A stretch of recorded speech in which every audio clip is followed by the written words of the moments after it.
Hello friends, welcome back to our channel. My name is Praveen. So as we discussed in last class that today we gonna do the web services. आज हम लोग web services पे काम करेंगे.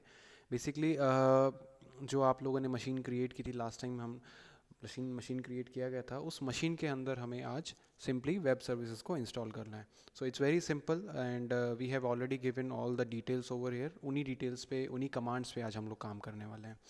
So let's get started. This is our, as you can see that this is our terminal. So first of all, our command will be sudo. This is a command where we need to update our system. ये हमें update करने के लिए command को चलाना है. सबसे पहले हमें इस command को इसलिए भी चलाना है कि so that we can update our system. Then slowly we'll install all the web services. Last class में मैंने मेंशन भी किया होगा अगर आपको याद है तो लास्ट क्लास में हम लोगों ने किया था पोर्ट 80. तो पोर्ट 80 वेब सर्विसेज के लिए काम करता है. This is Apache. वो मैं आपको अभी आगे डिटेल में बता दूंगा. So let get started. First just start the command sudo apt get update. So this is the command. Simply we are just updating our system once again. And this is a mandatory thing. Whenever आप जब भी आप काम करेंगे machine पे you just have to update the machine and it's a good practice. So next thing अब हम लोग करने वाले हैं.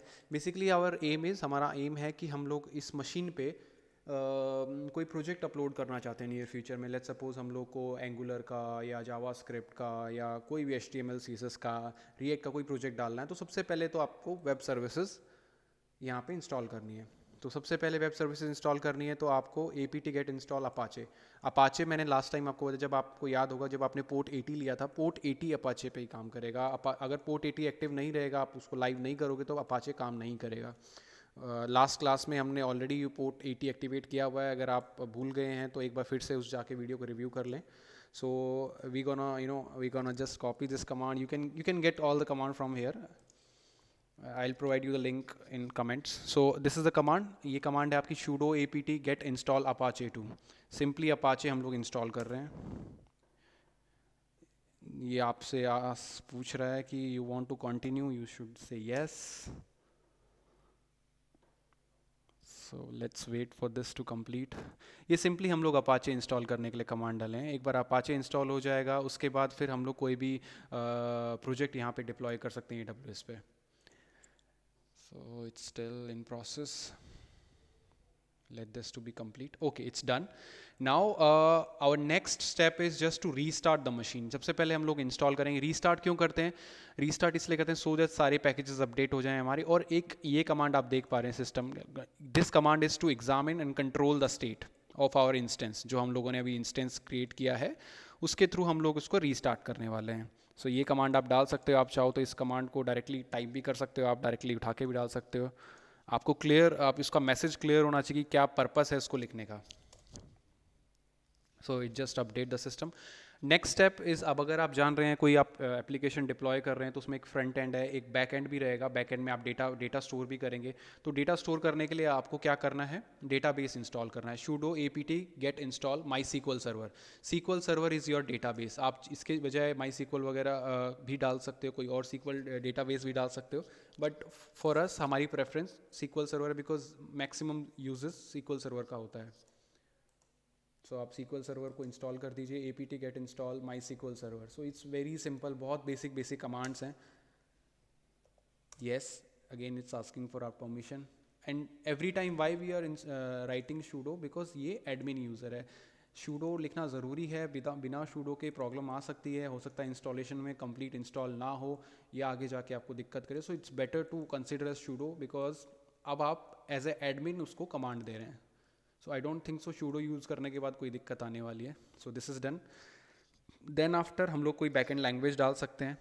बैकएंड लैंग्वेज के लिए आप पाइथन चूज़ कर सकते हो. जो आपके क्लाइंट के साथ काम कर रहे हैं, पाइथन, PHP या जावा, जिस पे भी आपकी वेबसाइट आपको डिज़ाइन करनी है, जिस पे भी आपको बैकएंड डिज़ाइन करना है, वो आप लैंग्वेज को इंस्टॉल कर सकते हो. जैसे कि for the this time we gonna install PHP. आगे हम लोग जावा वगैरह को भी इंस्टॉल कर सकते हैं. अभी के लिए हम लोग सिर्फ सिंपल PHP इंस्टॉल करेंगे और उसको कॉन्फ़िगर भी करेंगे. तो PHP इंस्टॉल करने के लिए sudo apt get install PHP, simple command. आप ये कमांड डाल सकते हैं इसमें. So it will ask yes, you just put yes over here. Every time you will install something, आप हर बार जब कुछ इंस्टॉल करेंगे तो वो आपसे इंस्ट्रक्शंस लेगा, वो आपसे ऑथेंटिकेशन मांगेगा, आपको येस नो में कमांड डालना है. सो अगेन हम लोग थोड़ा आगे बढ़ते हैं. जब तक दिस इज़ द कमांड जिसके थ्रू नैनो ETC, ये बेसिकली क्या है, PHP की डायरेक्टरी है जिसके अंदर जाके हम लोग PHP को कॉन्फ़िगर करेंगे. It's very simple. आप देखिए जहाँ पे भी नैनो होता है तो इसका मतलब आप क्या है कि आप अंदर फाइल्स में इंसर्ट करना चाहते हैं. जब आप नैनो लिखते हो तो you are basically going inside the directories. So आपने नैनो डाला है यहाँ पे इस कमांड में, नैनो फाइल में आ गए हो आप. GNU दूसरा आपका यूज़र इंटरफेस आ गया है. यहाँ पे आप इसको कॉन्फ़िगर कर दीजिए, index.php, control O to save, enter, control O to save. Usually लोग क्या करते हैं, इसको डाल तो देते हैं बट दे आर कन्फ्यूज उसको सेव कैसे करें. सो सेव करने के लिए क्या लिखना है, control O, enter and control Z to come back to the screen. Right. So अगर आप भूल गए हैं तो इसको आप एक बार राइट लिख लीजिए, आपने अपनी नोटपैड वगैरह में डाल सकते हैं, control O to save, enter and control Z to come back to screen. Okay, चलिए आगे बढ़ते हैं. अब ये सारी कमांड्स हो चुकी हैं. हमारा फ्रंट एंड जिस पे हम लोग को जैसे लेट्स सपोज HTML का डालना है, कोई हमें जावास्क्रिप्ट का प्रोजेक्ट डालना है तो उसके लिए हमारा अपाचे आ चुका है, डेटाबेस आ चुका है हमारा, PHP डेटा बैकएंड लैंग्वेज आ सकती है, ये आ गई है हमारी, जो कि हम डेटाबेस से कनेक्ट करेगी. उसके बाद हम लोग एक बार फिर से अपाचे को चेक कर लेते हैं वो सही से काम कर रहा है या नहीं कर रहा है. Let's check the like okay, restart हो गया है. यहाँ से हम लोग स्टेटस चेक कर लेते हैं अपाचे का. वो बेसिकली वो कमांड सिर्फ रीस्टार्ट करने के लिए थी. दिस इज़ द कमांड जिसके थ्रू हम लोग स्टेटस चेक कर पा रहे हैं कि एक्टिव है, रनिंग है. अगर यहाँ पे एक्टिव रनिंग नहीं आ रहा है तो इसका मतलब देयर इज़ समथिंग इशू और आपको फिर से करना पड़ेगा.